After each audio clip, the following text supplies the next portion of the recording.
안녕하세요. 종합권 전문 SD 입시 컨설팅입니다. 오늘은 2점대 중반 학생이 숙대 교과에 합격한 이유에 대해 알아보겠습니다.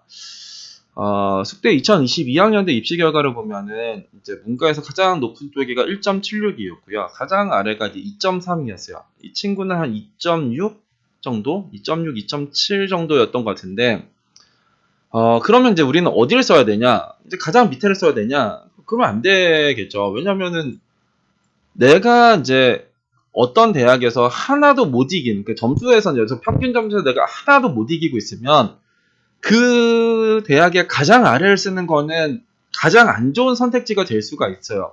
그 우리가 이제 여기서 해야 될 일은 하나죠. 뭐냐면 내년에 독일 언어 문화학과를 찾는 거예요. 그러니까 이걸 어떻게 찾냐?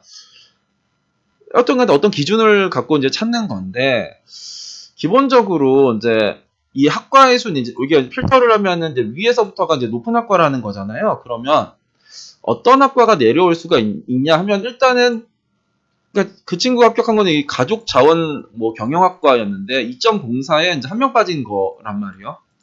그러니까 이거를 좀 덜 쓰고 싶지 않을까라는 생각이 좀 들었어요. 왜냐면은 요거의 밑에가 누가 있냐면은 그 같은 쪽에가 이제 광고 홍보가 있죠. 이제 거의 문과의 메인 학과가 있는데 2.04에 가족 자원이랑 홍보 광고가 똑같이 있으면 이거를 안 쓰고 얘를 쓰지 않을까라는 생각이 좀 들었고, 그리고 2.4에 또 누가 있냐면 경제가 있어요. 얘는 근데 2.04 다 똑같은데 얘는 하나 빠지고 7명 빠지고 32명 빠져. 그럼 2.04 라인에서는 이쪽 두 개를 쓸 가능성이 있는 거죠. 얘를 좀 안 쓰고, 그죠? 그리고 이제 어문에서 높은 거, 그러니까 중어 중문, 어문이 누가 있냐면 중어 중문이 있고 일본이 있고 여기 테슬이 있고 프랑스가 있고 이제 독일어가 있어요. 그러면 요 라인에서도 이제 찾는 거죠. 그러면 여기에서 이제 2점대 막 중반 학생들은 이제 요런 거를 쓸 텐데, 요런 걸 안 쓰고 조금 더 위에 있는 요런 거를 쓸까 정도가 우리가 이제 생각을 하는 거예요. 그러니까 나한테 필요한 거는 작년에 꼴등 학과가 필요한 게 아니라 올해 꼴등 학과가 무엇이 될까가 나에겐 되게 중요한 거라서, 작년에 이제 가장 아래쪽을 쓰는 거는 그렇게 좋지가 않다. 그러니까 독일 언어가 올라갈 수도 있잖아요. 일본 학과가 내려올 수도 있고 프랑스가 내려올 수도 있고, 뭐 독일은 제일 밑에여야 되고 프랑스는 항상 독일보다 높아야 되는 것도 아니죠.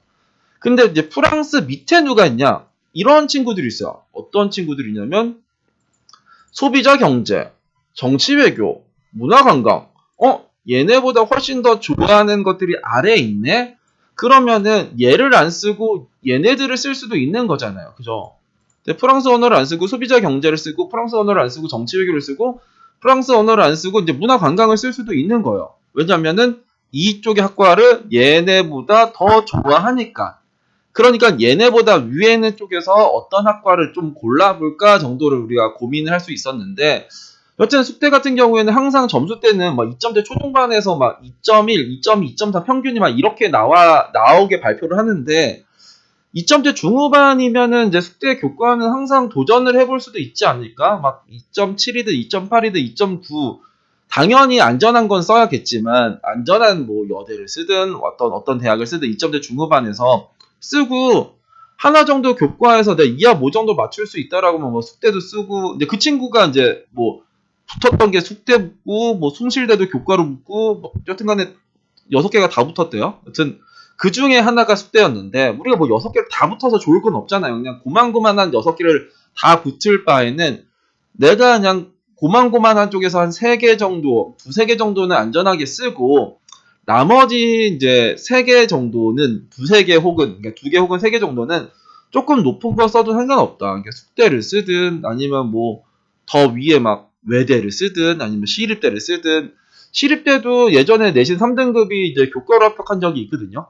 그리고 외대 서울도 마찬가지야. 내신 3등급이 이제 교과로 합격한 적이 있는데, 이제는 외대가 이제 뭐 내신 산출 좀 특이하게 해가지고 뭐 그거는 이제 그냥 다른 대학의 3등급이랑 좀 달라져서 이제 그렇게는 말을 안 하는데, 외대도 그렇고 숙대도 그렇고 뭐 시립대도 그렇고 내신 3등급이 교과로 들어간 적이 있어요. 그러니까 뭐 매년 들어가는 건 아니지만 여튼간에 이제 그런 요인들이 있으니까 우리는 그쪽에서는 그해 가장 뭐 아래쪽에 그해 이제 무너진 학과가 아니라 그냥 그 다음에 무너질 학과가 무엇이 있을까 정도는 조금 고민할 필요가 있다. 그러니까 저희가 예전에 이제 올렸던 게 있어요. 어떤 상향 지원 전략이라고 해서 뭐 어떤 게 바뀌었을 때 이렇게 돼요.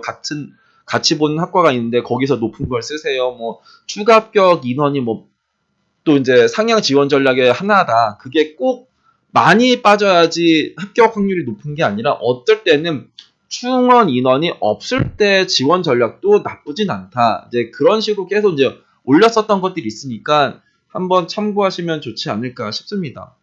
그 올해는 여튼간에 그 2점대 중반, 2점대 중후반이 합격했지만 2년 전인가는 3.4등급이 합격한 적도 있어요. 그러니까 내신 3.4등급이 그해 2.2등급인가?